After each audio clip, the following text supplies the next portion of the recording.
Bismillahirrahmanirrahim. Assalamualaikum warahmatullahi wabarakatuh. Alhamdulillahi rabbil alamin. Wabihi nasta'inu ala umurid dunya waddin. Wassalatu wassalamu ala asyrafil anbiya wal mursalin wa ala alihi wa ashabihi wa man tabi'ahum bi ihsanin ila yaumiddin, amma ba'du. Pertama-tama, tidak boleh bosan-bosannya kita selalu memanjatkan puja dan puji syukur kita kehadirat Allah Subhanahu wa taala. Apapun keadaan kita hari ini, semuanya itu tidak lain adalah karena Allah Subhanahu wa taala. Salawat serta salam kepada junjungan kita Nabi besar Muhammad sallallahu alaihi wasallam yang merupakan sentral figur kita, suri tauladan kita dalam kita menjalani hidup dan kehidupan, mulai dari kehidupan yang fana ini, yaitu kehidupan duniawi, hingga menuju kehidupan yang kekal abadi nantinya, yaitu kehidupan akhirat.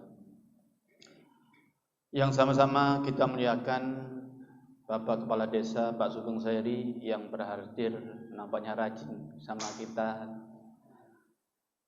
PKM Masjid Al-Ikhlas dan PKM-PKM yang lainnya, dan para asatid, para alim ulama yang berhadir dan jamaah yang dirahmati Allah. Waktu terus berjalan, ini udah jam 6 lebih 12 ya kan. Mudah-mudahan cukup waktunya, ya kalau nggak cukup dicukupkan. Baiklah, bapak-bapak, ada ibu-ibu juga ini nggak ada. Pada hari ini kita sudah masuk 1 Desember. Rabiul Awalnya Jumat kemarin kita masuk Rabiul Tsani, ya, awal hari Jumat kemarin. Berarti Rabiul Awal Maulid sudah selesai, masuk Ba'dul Mulud kalau nek wong Jawa kan, Ba'dul Mulud. Ya. Sudah Rabiul Tsani, Jumadal Ula, Jumadal Tsaniyah, Rajab, Sya'ban, puasa. Enggak terasa ya, dekat lagi nanti gitu nanti. Yang di hadapan kita akan masuki 2020, tadi sudah disinggung oleh ketua bahwa kita sepikan, kita alihkan kegiatan kita kepada yang lebih positif. Saya sangat mendukung itu, ya. Jadi tema hari kita hari ini lebih mengajak introspeksi sebenarnya, yaitu kita sama-sama mengajak untuk mari menatap masa depan, ya. Berorientasi dengan masa depan, karena memang Allah selalu mengingatkan kita untuk selalu melihat hari esok kita. Hari esok dalam arti yang dekat, ya hari esok kita, besok. Apa yang mau kita lakukan, hari esok masa depan kita, 2-5 tahun akan datang. Where will you go? Kemana kamu akan pergi? Ya. Dan yang lebih lagi adalah bagaimana kita menyikapi akan hari esok, yaitu hari akhirat. Allah berfirman, ya ayyuhalladzina amanuttaqullaha wal tandur nafsum ma qaddamat lighad. Nampak Pak ya? Udah saya besar-besarkan tulisannya ini. Ya. Jadi yang pertama tetap kuncinya adalah takwa. Ya. Dan kemudian jangan lupa bahwa hari esok ini yang harus kita persiapkan. Jangan bondo nekat. Arek Surabaya lah sing bonek ya kan. Jadi jangan bonek. Jadi kita harus persiapkan. Wal tandur nafsum ma qaddamat lighad. Hendaklah seorang yang beriman dan bertakwa itu mempersiapkan ma qaddamat lighad. Apa yang dia perbuat untuk hari esok gitu. Apa yang diperbuatnya untuk hari esoknya alias akhirat tentunya, yang lebih kekal abadi. Kalau dunia ini apalah gitu ya. Tapi tetap harus kita juga ikhtiarkan. Dan kembali Allah menegaskan wattaqullah innallaha khabirum bima ta'malun. Allah Maha tahu apapun yang kamu lakukan. Sehingga dilanjutkan ayat ini,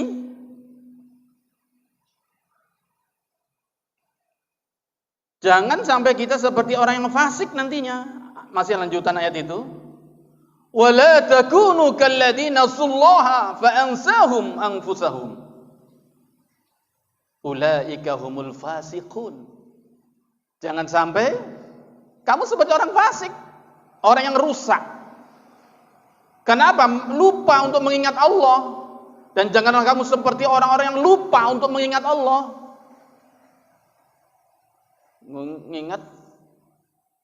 Lupa mengingat ini malah seakan-akan dia tidak percaya ada Tuhan, malahan kan gitu. Lalu Allah menjadikan mereka lupa kepada mereka sendiri, dan mereka itulah orang-orang yang fasik. Ingat ujungnya nanti, la yastawi ashabun nari wa ashabul jannah. Ashabul jannati humul faizun. Ingat kalimat akhirnya adalah faizun. Faiz itu menang. Faza yafuzu, menang. Berarti untuk meraih itu bukan enak saja. Perlu ada perjuangan. Kemenangan tidak dimeraih dengan tangan kosong. Kemenangan harus dilalui dengan perjuangan. Ya. Humul faizun. Sehingga kita harus melihat apa hari esok. 2020 ada apa ini? 1441 ada apa? Sehingga kita harus tahu. Kalau kita nggak tahu, nah ini bahaya. Ibarat kita mau manjat pohon, di atas pohon itu ada sarang labah atau tidak. Kalau kita nggak tahu, bisa hancur, habis kita di atas. Mau turun, mati konyol kita kan? Kalau kita tahankan, ya kita bengkak-bengkak disengat oleh lebah. Nah itu ibaratnya. Kalau kita nggak tahu, kalau kita tahu. Oh, ada ini, bagaimana caranya ini? Kita usir dengan apa? Nah, itu tentunya karena kita tahu, maka kita perlu tahu. Maka sedikit ayo kita sama-sama lihat dulu, ya. Ada apa di depan kita nanti? Ini mungkin sebagian ada yang sudah melihat, mungkin di YouTube juga ada yang melihat, tapi kita ingin sama-sama jadikan ini untuk sama ini kurang lebih cuma 13 menitan kalau nggak salah. Oke? Bismillah.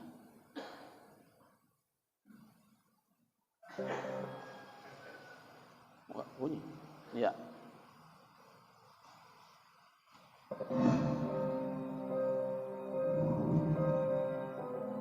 Ada seorang jamaah yang bertanya pada saya, Ustaz, bagaimana pendapat Ustaz? Saya mendengar guru kita Ustaz menyebutkan kalau beliau khawatir Duhan terjadi tahun depan. Duhan adalah tanda kedua dari 10 tanda sekian, di mana Allah akan menutup bumi selama 40 hari 40 malam, siang dan malam tujuh. Saudara-saudara kita di Pekanbaru mereka mengalami, nanti kita semua mengalami. Dan beliau melihat pertama ada hadis Rasulullah SAW terkait dengan apabila pertengahan Ramadan jatuh di hari Jumat. Kalau kita lihat tahun Hijriah ini yang sekarang 1441 Hijriah, ini kalender Ramadan 1441 Hijriah. Tanggal 1 Ramadan jatuh pada hari Jumat, yaitu tanggal 24 April. Dan tanggal 15 Ramadan jatuh pada 8 Mei, itu dengan hari Jumat. Nah, ada memang hadisnya dari riwayat Imam Syekh Nu'aim bin Hamid. Namun orang-orang memandang hadis lemah. Ya, kita lihat seperti apa hadis lemah. Assalamualaikum warahmatullahi wabarakatuh. Ramadan di tahun ini kita akan mendapati tanggal 15 Ramadan jatuh pada malam Jumat. Mari kita renungkan hadis berikut ini. Rasulullah Shallallahu Alaihi Wasallam bersabda, apabila telah terdengar suara yang dahsyat di bulan Ramadan, maka akan terjadi huru-hara di bulan Syawal. Semua suku akan saling berselisih di bulan Dzulqa'dah dan akan terjadi pertumpahan darah di bulan Dzulhijjah dan bulan Muharram, dan manusia akan banyak yang terbunuh. Nabi menyebutkan hal tersebut sebanyak 3 kali. Para sahabat pun bertanya, suara keras apakah itu wahai Rasulullah?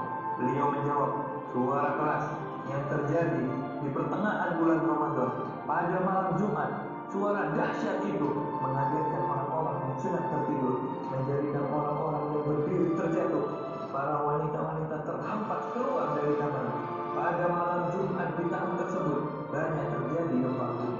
Jika kalian telah melaksanakan sholat subuh di hari Jumat pada pertengahan bulan Ramadan tersebut, masuklah kalian ke dalam rumah-rumah kalian, tutuplah pintu-pintunya, tutuplah lubang-lubangnya, lindungi diri kalian dengan selimut, tutuplah telinga kalian. Jika kalian merasakan adanya suara yang dahsyat, maka sujudlah kepada Allah dan ucapkanlah Subhanal Quddus, Subhanal Quddus, Rabbanal Quddus.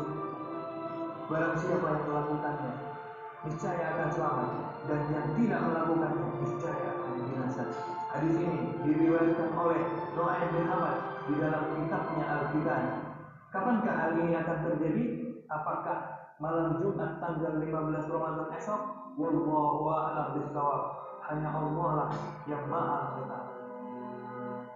Ini adalah memang maksudnya Nu'aim bin Hamad ini dipandang lemah oleh para ahli hadis, lemah dari sisi pribadi. Namun kalau kita lihat di dalam Sahih Bukhari, ternyata pernah ditemukan oleh Dr. Muhammad Amin Muhammad Jamaluddin dari Timur Tengah bahwa Imam Bukhari mengambil sanad dalam riwayatan oleh dari Nabi Muhammad. Dari Nabi Muhammad kan beliau ditempatkan di sekitar Sahihnya.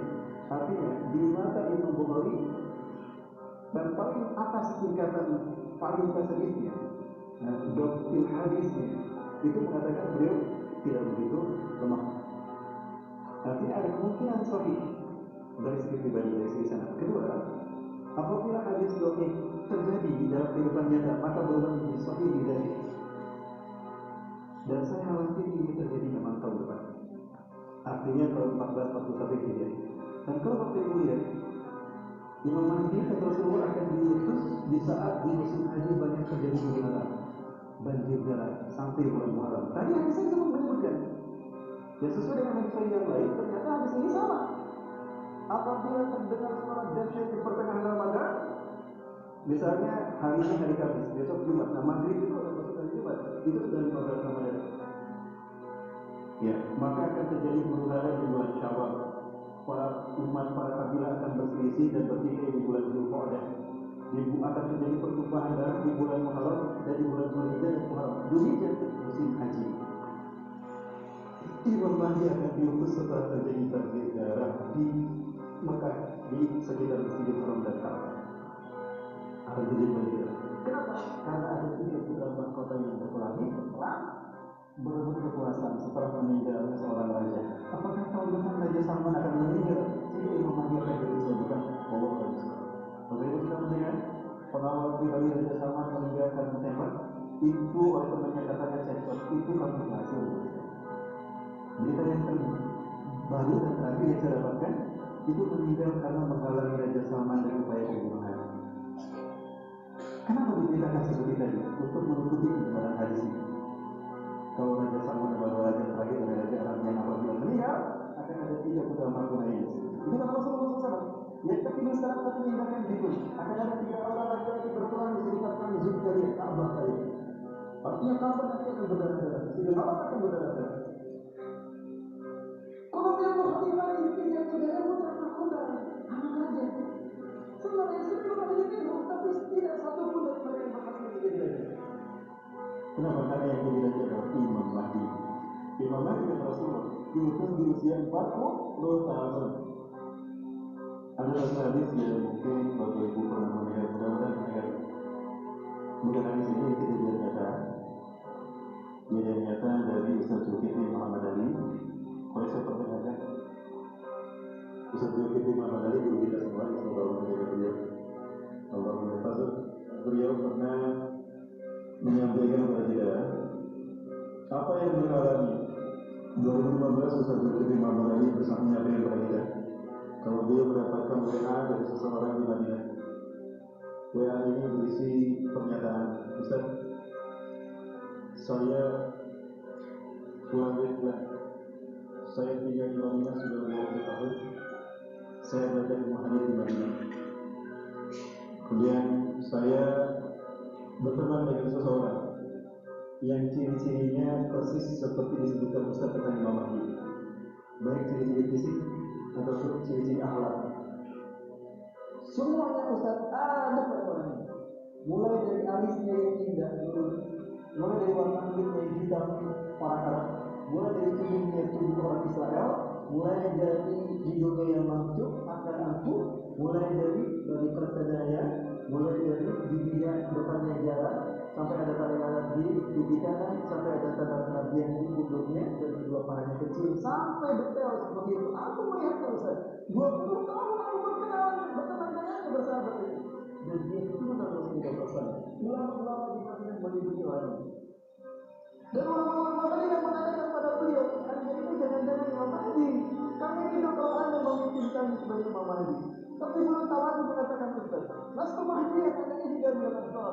Persis seperti yang Rasulullah SAW. Aku bukan Imam Mahdi. Aku satu dari orang-orang Ansar. Itu nanti ketika dia menolak untuk dibayar. Itu tahun 2015, usianya 35 tahun. 2015 usianya 35 tahun. Sekarang 2019, berarti usianya berapa? 39 tahun. Di usia 40 tahun. Tahun depan usianya berapa? Wallahu alam. Hari ini berada di Suriah, berjihad bersama kaum muslimin. Orang Indonesia ini diajak oleh beliau untuk ke Suriah, tapi belum menang. Aku ingin kembali ke Indonesia. Karena ada di Indonesia, akhirnya beliau melihat Indonesia akan seperti Suriah, maka beliau tidak memilih pindah ke Indonesia. Apakah Indonesia kemarin menggunakan begitu? Boleh seperti itu sesuatu? Baik, Bapak Ibu saya mengatakan sesuatu yang mudah-mudahan ini menjadi cambuk bagi kita, kemudian terus untuk kembali bertobat kepada Allah SWT. Amin. Baik Bapak Ibu, ini seorang mahasiswa mengajukan pertanyaan kepada saya dengan mengirimkan. Bapak Ibu ini ada darah berceceran dan ini di Ka'bah, samping Ka'bah. Ini rukun Hajar Aswad, betul? Ustaz, kira-kira ini syarat apa Ustaz? Rasulullah SAW tadi menyebutkan. Jadi Imam Mahdi Yunus apabila terjadi pertikaian sehingga dapat bergeser di mata tempat kita tawaf, disebutkan. Setahu kita, Ka'bah ini berbentuk bujur sangkar, betul? Ini disebut rukun Hajar Aswad karena di sini terdapat Hajar Aswad. Rukun itu artinya tiang atau sudut. Disebut rukun Hajar Aswad karena ada Hajar Aswad di sini. Ini disebut rukun Yamani. Disebut rukun Yamani karena sudutnya mengarah ke Yaman. Yang ini disebut rukun Syami karena mengarah ke Syam, Palestina ke Suriah. Yang ini rukun Iraqi karena mengarah ke Irak. Bapak Ibu seperti kita lihat negara-negara yang ditunjukkan oleh sudut, Yaman, Syam, Palestina, Suriah dan Irak. Bagaimana kondisi negara mereka ini? Sudah berdarah belum? Sudah berdarah. Jadi sudah berdarah sepakat. Kalau ingin mengarah ke Yaman dan sudah berdarah-darah, kalau ingin mengarah ke Suriah dan sudah berdarah-darah, kalau ingin mengarah ke Irak dan sudah berdarah-darah, lalu untuk Hajar Aswad yang ada darahnya tadi mengarah ke mana? Mengarah ke mana Bapak Ibu? Boleh kita lihat sama-sama ya? Keluar mana? Kayaknya memang sudah berdarah-darah. Jadi mana? Ini Indonesia. Indonesia. Bapak Ibu kita terbayang negara kita akan menjadi tempat orang dunia. Maka kita Rasulullah pernah bersabda, "La tatina sa'atu hatta tuqatilu qauman fi qawmin ayun, jurudum ahmar, zufrun, kemudian sama jadi mutlak." Kiamat tidak akan melibat kita. Melainkan kalian akan berperang, sehingga kalian berperang dengan satu bangsa. Sipit mata mereka, merah kulit mereka, pesek hidup mereka, dan lebar wajah mereka. Bangsa mana Bapak Ibu? Bangsa mana? Cina. Sudah ketemu dengan negara kita? Berarti memang kita akan berdarah-darah. Tidak akan terjadi kiamat sehingga kalian berperang. Akhirnya kita harus berperang dengan mereka. Dan apa ini yang akan terjadi? Bapak Ibu yang Allah, jangan semakin hati-hati dengan kesibukan dunia sehingga kita lupa pada fakta yang disebutkan Rasulullah SAW. Ini nubuat, Rasulullah tidak pernah berdusta. Pernah Rasulullah berdusta? Artinya apa yang dikatakannya terjadi atas izin Allah. Mana yang kita juga lingkungan kita wajib kita.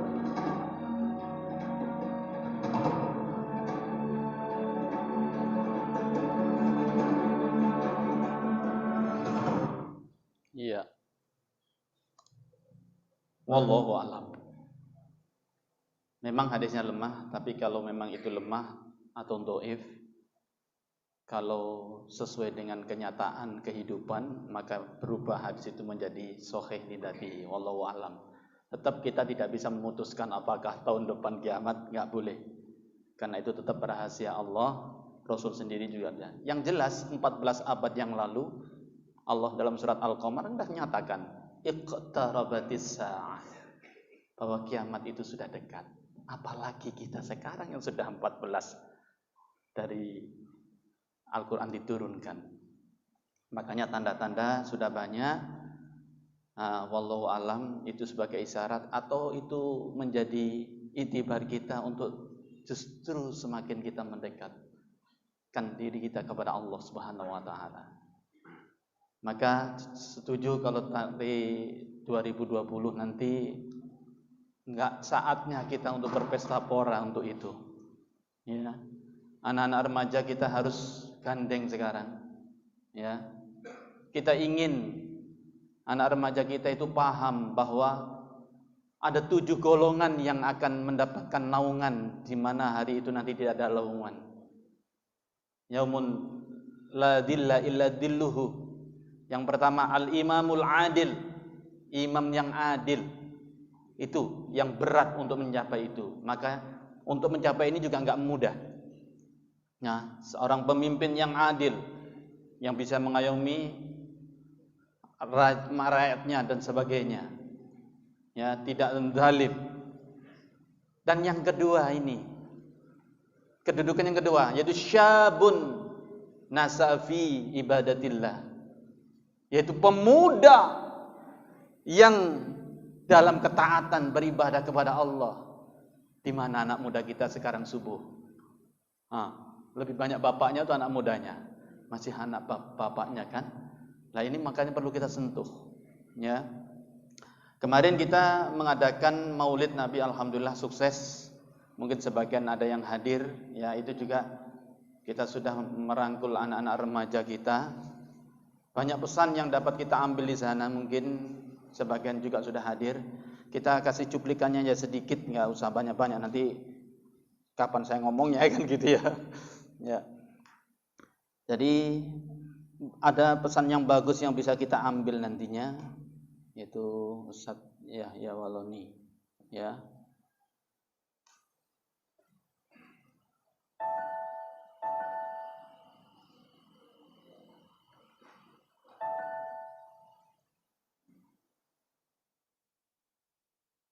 Harus keluar dulu rupanya. Iya.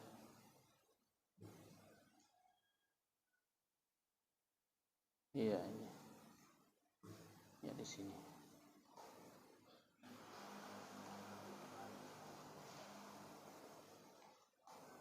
Wah, malah hilang ini. Salah ini. Jiwa yang terkenal dengan bukan ini. Lain. Kok lari marahnya? Majelis Taklim.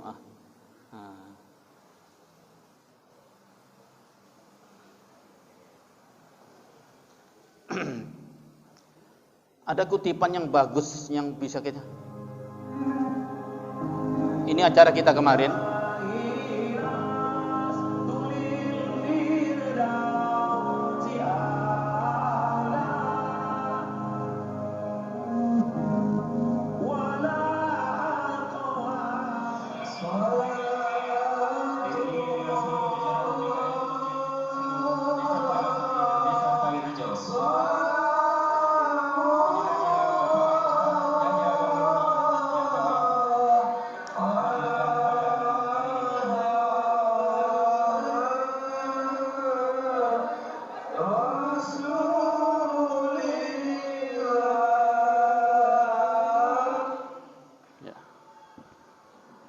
ini bagus ya, kutipannya. Siap-siap Yahudi pegang batu, kita rajam ini Maryam.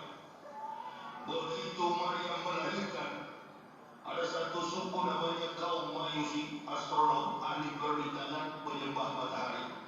Mereka katakan kepada ahli kitab, ahli Taurat, jangan dulu rajam, kita tunggu nih bayi. Karena sebelum bayi ini ada, kami sudah melihat bintang di timur terang benderang, pertanda akan datang kekuasaan Allah melalui kandungan yang hamil. Tunggu saja.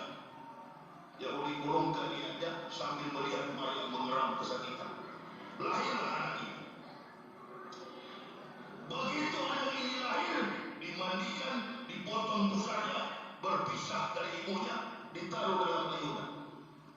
Yahudi sudah rencana mau rajam. Tiba-tiba bayi dalam ayunan baru 1 menit lahir mengeluarkan kalimat yang tertulis sampai hari ini dalam surat ibunya, Quran surah 19 Maryam ayat 30 sampai 31. Qala inni Abdullahi atani al-kitab wa ja'alani nabiyya wa ja'alani mubarakan aina ma kuntu awsani bis salati wa zakati manuntu hayat. Saya ini, kata Isa, adalah hamba Allah. Atani al-kitab, Allah memberi aku kitab Injil, wa ja'alani nabiyya, dan mengutus aku sebagai nabi. Kemanapun aku pergi, Allah memerintahkanku ausoni bisolati, mendirikan solat, wa zakati, membayar zakat, madun duhai, sepanjang umur hidup.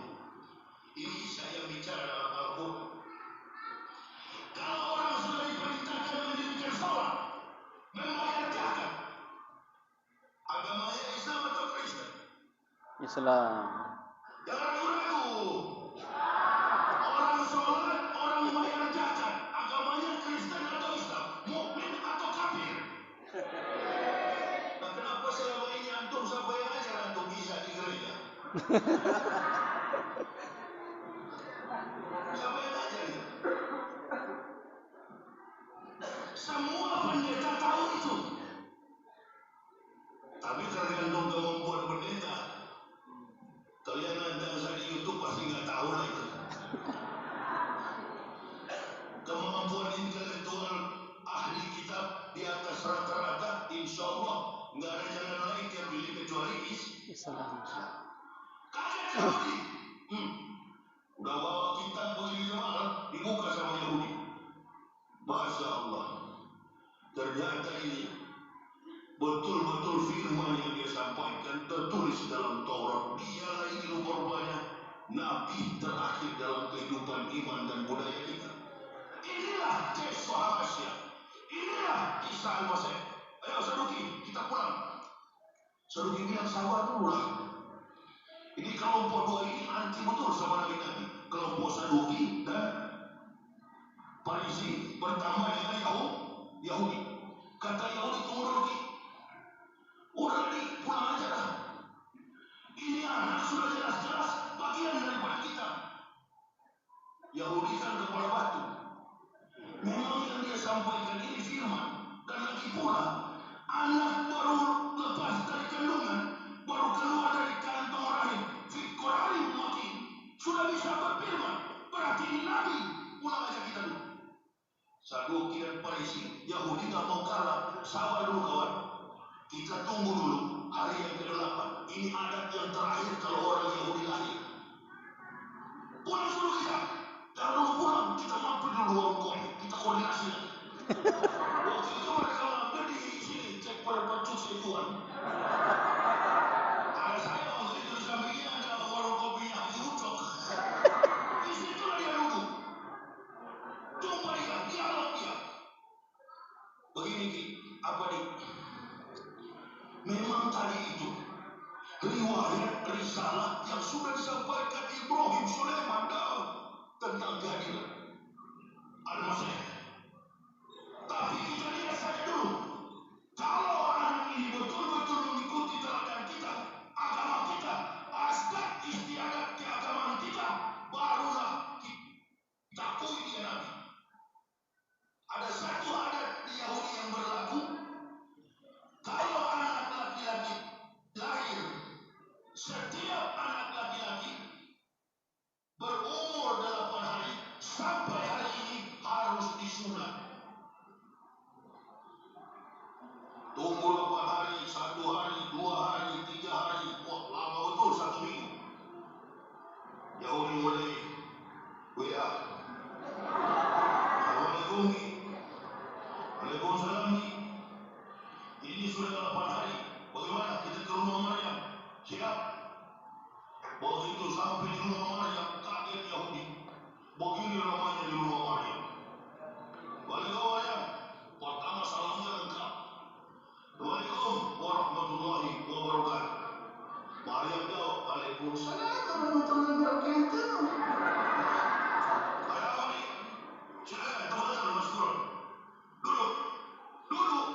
Memang ada kopi waktu itu.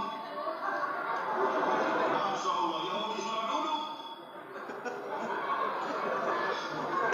Kasih dulu Yahudi. Panggil. Diam, sini dulu, lalu ini acara apa di dalam ini? Ini Pak, ini kan anak saya baru lahir. Sekarang dia disunat, begitu dia sunat langsung dia kores sama satu gigi. Sunat saja. Masya Allah, imam sudah berbaris, rebana sudah dimainkan, gambuskan kecapi, penari latar sudah menari-nari, mengayunkan segala alunan gambus dan kecapi. Bingung Yahudi, Masya Allah. Ini kan bagian daripada kita. Doa para imam ketika anak dihitan, panjang doanya, sama dilihat dalam kitab Taurat. Yahudi mulai lemas. Gimana ini?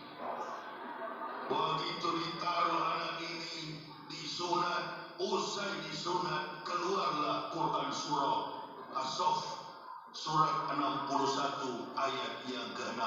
Dalam keadaan berusia 8 hari. Wa isqala Isa bin Maryam. Ya Bani Israila, inni Rasulillahi ilaikum musyrikan lima baina yadaya minat Taurati wa mubasysira bin rasulil ya'ti min bani ismuhu Ahmad. Yahudi langsung berdiri, falama ja'ahum bil bainati qalu hasasiru bih. Inilah kata Yahudi, sihir yang nyata. Tadi waktu datang salamnya lengkap, begitu pulang nggak dikasih amplop. Masya Allah, ditambah lagi ayatnya begini. Masya Allah, Yahudi berdiri pulang. Kom, ayam. Ini orang merajuk kalau salamnya begitu. Acum, ayam. Oke, cukup. Jadi itu intinya, ya ada poin yang penting di situ yang dapat kita ambil, bahwa intinya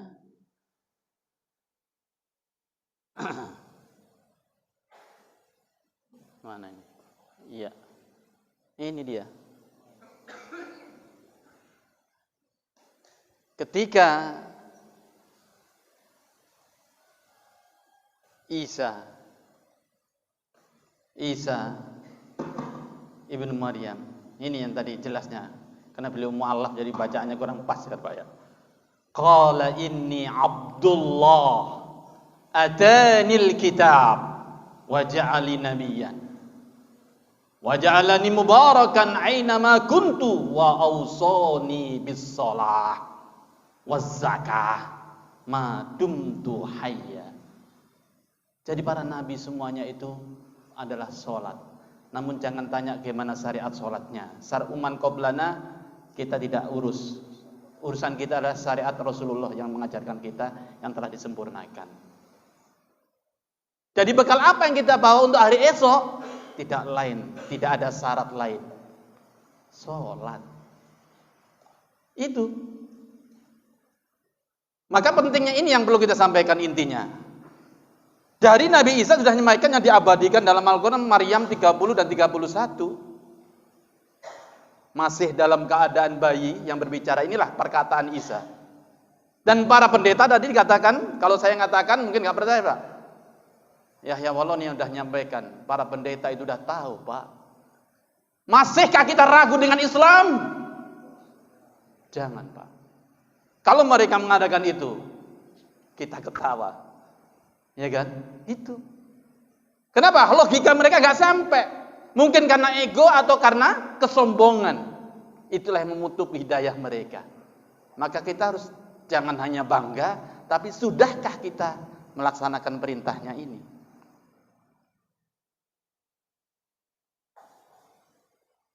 Perintah sholat. Bukankah Rasulullah juga sudah menyuruh kita, muru auladakum bis-shalah wa hum abna'u sab'i sinin wadribuhum 'alaiha wa hum abna'u 'ashrin wa farriqu bainahum fil madaji. Suruhlah anak kalian sholat ketika umur 7 tahun. Maka jangan ragu-ragu menyuruh anak kita ketika 1 SD untuk sholat. Bangunkan, gendong, bangun. Jangan karena takut sekolah aja kita gendong mati-matian. Tapi untuk sholat tidak kita paksa. Paksakan. Rasul udah nyuruh. 7 tahun, berarti kelas 1 SD lah katakan. Kalau 10, meninggalkan, pukul. Bisa yang memahami pukul ini pukulan fisik, ada yang dengan idribu, karena kalimat doraba yadribu itu bisa memberikan contoh. Karena Allah dalam Al-Quran doroballahu masalan, kalimat doroba itu bisa berarti memberi contoh. Alias apa? Orang tuanya harus bisa memberi contoh. Jangan hanya bisa mukul. Nak ke masjid, nak. Bapak gak ke masjid. Kan lucu namanya. Jadi wadribu ini bisa diartikan pukul secara fisik, tapi yang lebih tepat lagi adalah berikan contoh. Bagaimana wudhu yang benar, bagaimana sholat yang benar. Berikan contoh dulu orang tuanya. Nah ini yang penting. Wadribu wa farriqu bainahum fil madaji. Pisahkan tidurnya. Kalau sudah seumur tahun, jangan sama kita. Nah, ini yang nggak punya kamar gimana Pak? Ya jadi satu ya. Tapi idealnya memang harus dipisah. Ya. Jelas. Toha ayat 132, wa'mur ahlaka. Perintahkan keluargamu untuk sholat. Wastobir alaiha. Wastobir itu berasal dari kata sobaro. Ada ibdal dari dari ta menjadi to, istobaro. Jadi istabaro asalnya menjadi wastobir. Perintahkan keluargamu melaksanakan sholat dan sabar dalam mengerjakannya. Karena memang harus sabar. Gak gampang. Al-Baqarah 45 kan jelas. Wasta'inu bis sabri was shalah. Wa innaha, hanya itu kembali as-shalah. Mana lebih berat sahabat dan sholat? Menurut ayat ini jelas sholat.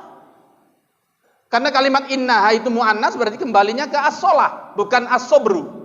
Wa innaha lakabiratun illa 'alal khashi'in. Sesungguhnya sholat itu akan berat kecuali bagi orang-orang yang khusyuk. Jadi khusyuk itu bukan hanya dalam pelaksanaan aja. Orang yang tidak khusyuk itu yang malas melakukan sholat. Berat. Bahkan lebih berat lagi ini. Nih. Malas itu tanda munafik. Munafik kalau Anda mengaku beriman tapi nggak sholat. Innal munafiqina yukhadi'una Allah wa huwa khadi'uhum. Wa idza qamu ila sholati qamu kusala. Mereka malas. Kalau malas saja kita katakan munafik, apalagi meninggalkan, munafik. Begitu. Maka ya kalian ini banyak, tapi banyak, benar nggak banyak?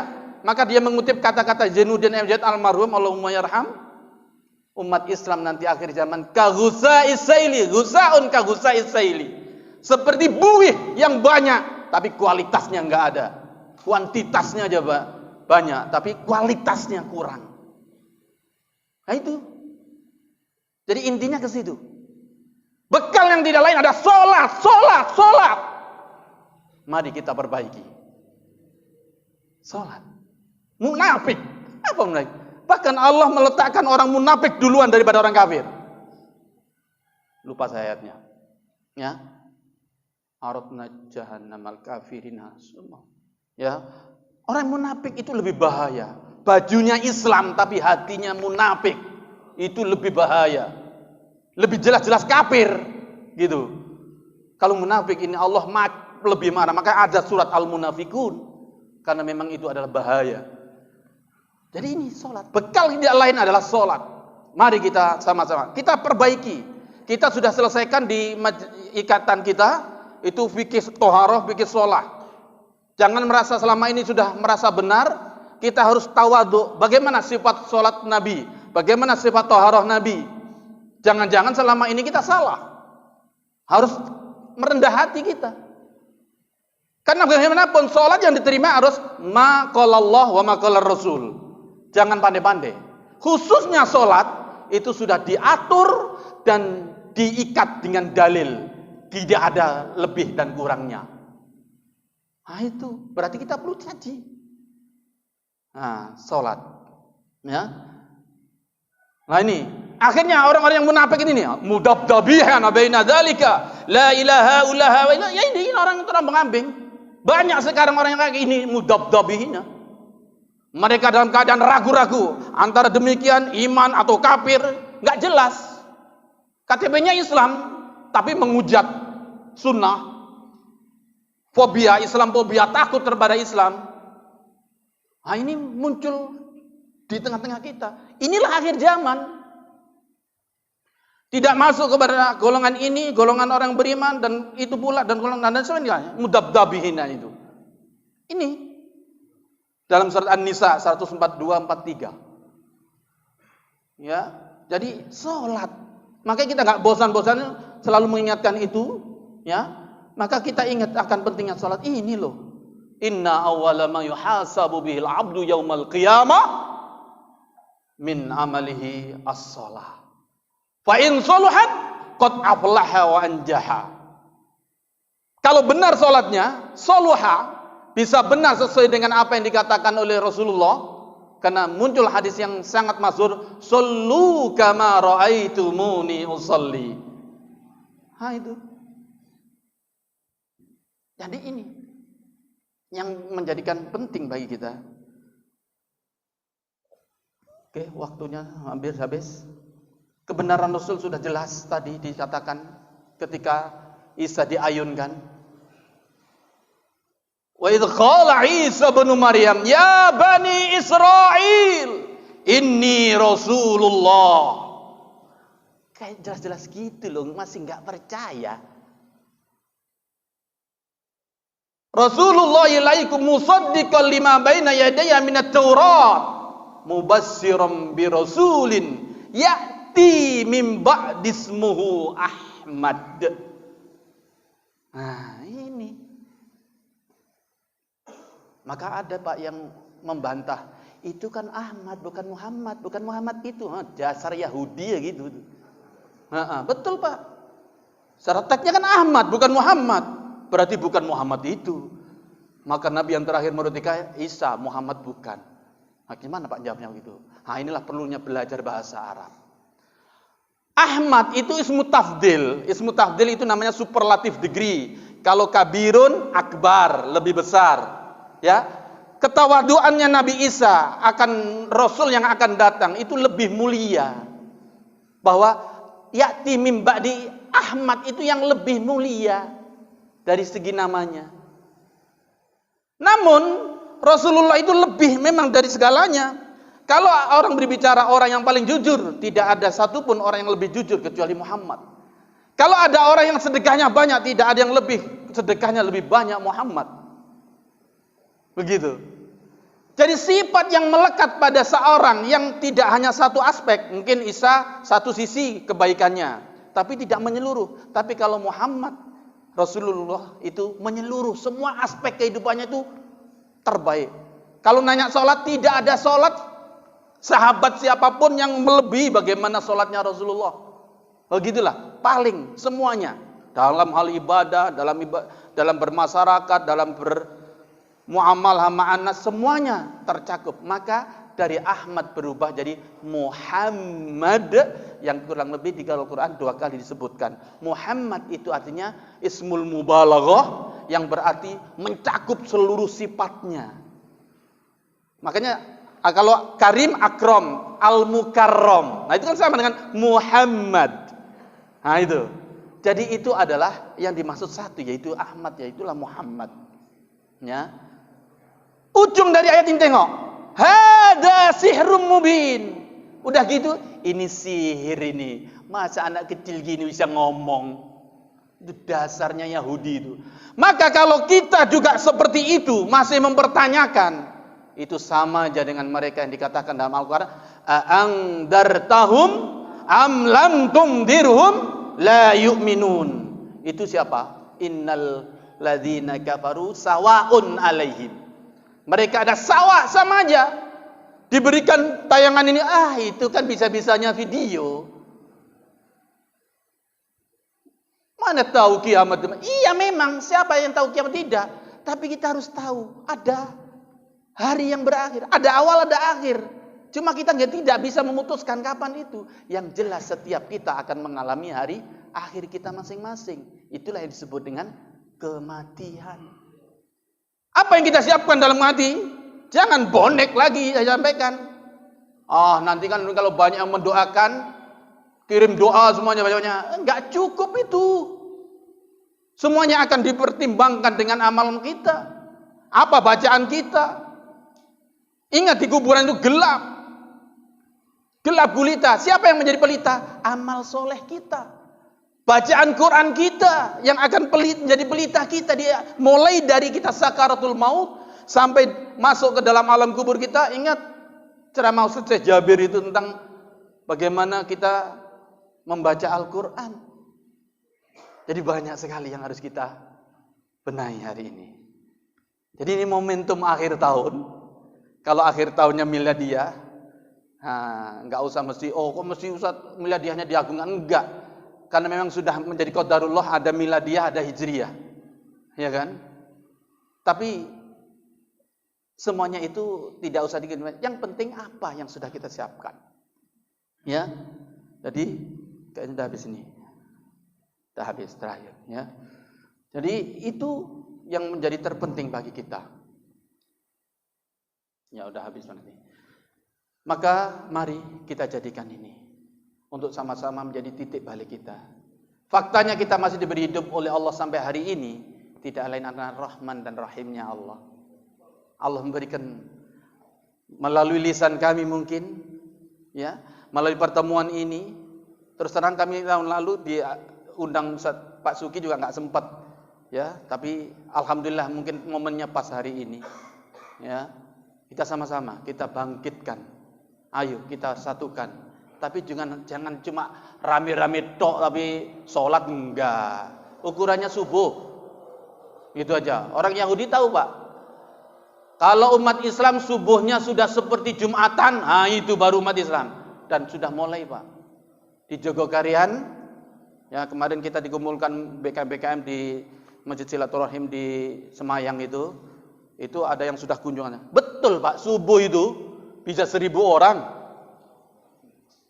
Ya.